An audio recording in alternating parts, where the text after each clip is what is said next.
Your boy Camron said they lost out on millions doing the verses. Let's get into it and see what he's talking about. We're going to start the show with some questions, though. Larry, what's the first question they got for Flea? Listen, the first question is from P. Mason from Bridgeport, Connecticut, and he wants to know about the verses. And he wants to know, how did the verses come about, number one?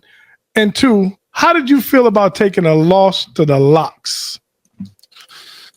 That's a real good question. I like that. I like that we're starting the show with this. I really do. I like that. I like that. You know the Locks? I don't know. Before my time. Do you know Dipset? I know Dipset, yeah. You only know Dipset because you know me. It's disrespectful that you don't know the Locks, man. Very disrespectful, Jazz. We got to get some. I know you're a little young. We got to get your home. I ain't even gonna lie. I agree with him on that. Like, a lot of these young ones, you know what I mean? They don't be knowing no kind of history of nothing. It's like they don't even thirst for the history behind them. You know what I mean? It's just like they know Ice Cube from acting. They don't even know that he started from rapping. They know Queen Latifah as an actress. They don't even know she started as a rapper. You know, and that's what I be saying. You know, and their excuse is always, it was before my time. But let's continue. The homework up. First and foremost, let me say this. I don't like losing, never. I never like losing. But if I had to lose to anybody and still live with it and not be that mad or be upset about it, it's the Locks. Them is my brothers. Those are my, like, you know, they got on probably a year before me. It's them and Mace they got on, then I got on. So those is my, and that was well-deserved, man, because I think the Locks don't get a lot of credit that they deserve, man. So if I had to lose to anybody and be like, oh, well, it's them, Kiss, Style, Chic, they deserve that, man. Shout out to DY, Rough Riders, all related. They're my big brothers, too. Now, back to the question, the verses, how it came about and how it went down. I'm glad somebody finally asked me this question. Who was it? It was P. Mason from Bridgeport, Connecticut. All right, cool. Let me speed this process up. Look, we about to go on tour. Mm-hmm. Dipset and the Locks. I'm negotiating the deal. The deal is at $1.5 million right now. I'm talking about like if it was today. Right. I think it was 1.5, 1.8. And we was only at like 10 cities. So I'm like, they said, Cam, we going to balloon the show up to 25, 30 cities. It could go anywhere from $3 to $4 million. I said, cool. Let me talk to the fellas, figure this out. So everybody's on the same page. We're getting it done. Cool. Then the Verzuz situation come out of nowhere probably 2 weeks after this. So Jim is like, yo, let's do the Verzuz. Let's do the Verzuz. And I'm like, nah, Jim, we got money on the line. How much they talking about? And it really wasn't a money play at first. It wasn't even about no money. And I said, let me do some homework. I ignored the whole shit. I ignored it for a while. I'm like, I'm not even paying that shit mind. We got a tour coming up. If they want to do the Verzuz after the tour, we'll do the Verzuz after the tour. Right. Cabo come to me again. He said, Flea, what's up with the Verzuz? I said, Cabo, we could do it after we do the tour. How much they got? So I finally talked to my homegirl, Melissa, talked to Swiss, whatever. They ain't talking about nothing. They talking about 100,000 for everybody. 100 racks for everybody. So like 15,000 a piece for everybody. The six. The six.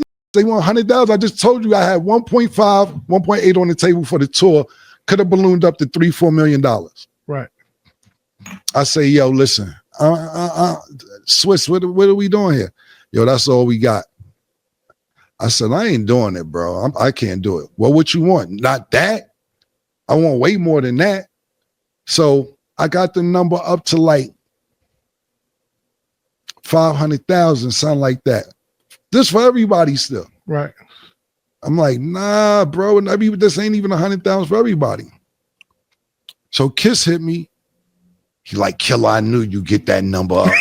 I knew you get that number up. And I'm like, hell yeah, I'm gonna get the number up, man. We gonna get the number up, but we got a tour that's way worth more. way more than this. Why are we doing this? Let's do it after the tour. So Capo, like Camus and Madison Square Garden, they have a fight that night. The camera's gonna be set up, this, that, and the third. They can't do it another time. I'm like, nah, bro, I ain't doing it. So Capo said to me, Cam, every dollar I make from this Verzuz, I will give to you. I just want to perform in the garden again. So I'm like, damn, Capo really want to perform, do this Verzuz. I'm like, if he wanted to give up all the money he making, I mean, he really want to do this. Right. All right, let's do it. All right, now I got to start negotiating.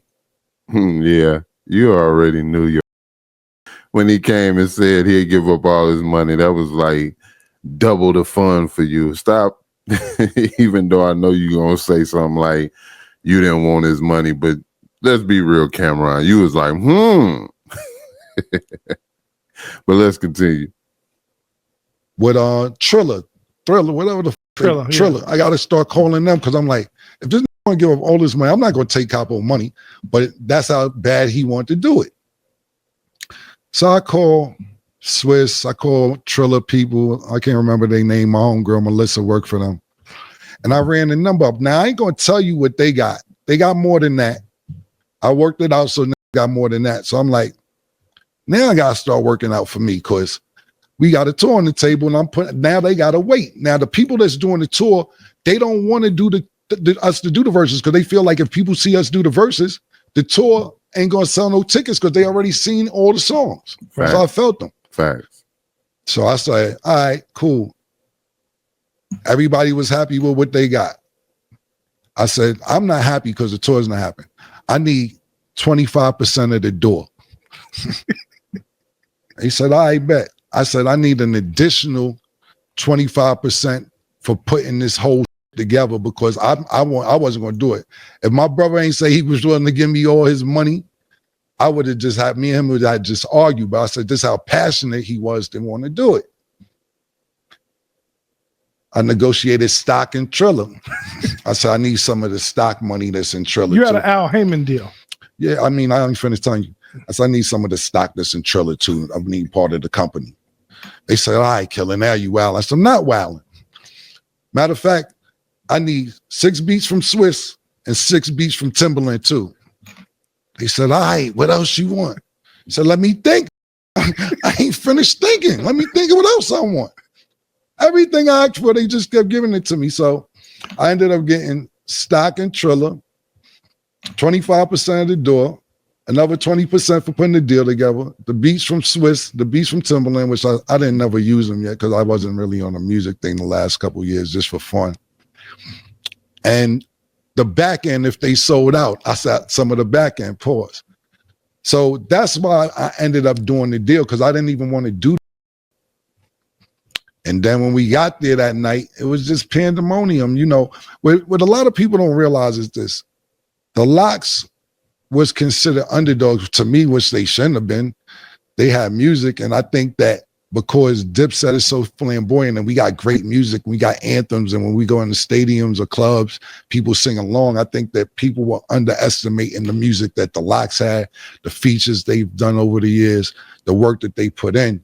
And I remember us all in the studio talking about Dipset, and you know, we like listening to Lox songs, and I just see everybody, not just Dipset, because it's our studio. Shout out to my man Shula. There's a few. This was like, damn, I forgot about that. Oh, forgot they had that one.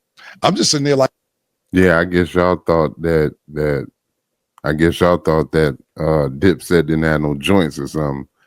Y'all do got some anthems though, but come on now, let's be real. Y'all know the Lox coming with it. Like, this was on it, right? Let's do it. But we still was prepared. We was ready. But what happened is New York, to me, my personal opinion, with us, but not with us.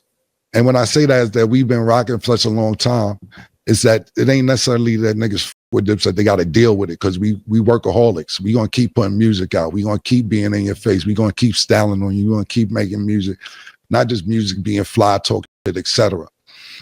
And the Locks really had some good music, and they ain't come to play no games. Now that was the first verses that went the way it went. Usually verses go, you do a song, they do a song. We do a song, they do a song. They just took advantage of opportunity, started ringing off songs back to back to back. Back niggas start talking crazy. Nigga Joel said, y'all ain't got no shit for the that. Shout to DJ Technician. That throwing the Mariah Carey. I said, oh shit. This ain't going right. Then when Jadakiss threw the Biggie shit on, I said, nope, this ain't going right. This is not right. Now, mind you, we losing bad the whole night from the beginning. So I had a freestyle ready that I was going to do towards the end of the night. But we was down so bad when I was about to do it, the crowd didn't even want to hear it and started booing. I was like, this is just fucked up. Everything went left that night. Yeah. But those is like my so I didn't really mind losing to them like that. I could listen, you guys, because I called it right afterwards, like, yo, good win, man. We gonna get the tour going. This, that, and the third. Y'all deserved that one. That was dope. What happens the next day? The tour people call. We're gonna have to cancel this tour. What happened? Why did the tour cancel? Because it was a part of the show where Styles sat on my beach chair and we got into a little, a brotherly little tussle. That wasn't none. I went and seen Styles the next day, gave him a hug. That's my brother. But the tour people was like, that didn't look safe. And I'm like, nah, that's my man. It wasn't even like that. It's like, no. And then there was mention of gang-related activity while you guys were on stage. So Chicago dropped out, Milwaukee dropped out, and St. Louis dropped out because it was, people mentioning stuff about gangs on stage. And we're going to have to reconsider the whole tour. So now think about this. This guy, I make sure niggas got 6 digits or whatever, everybody. But niggas could have got high 6 digits because not just 4 million from the tour, possibly. Merch, after parties, everything else that comes with a tour, niggas would have made $1 million a piece. Minimum, everybody. Yeah. For that. And it didn't happen.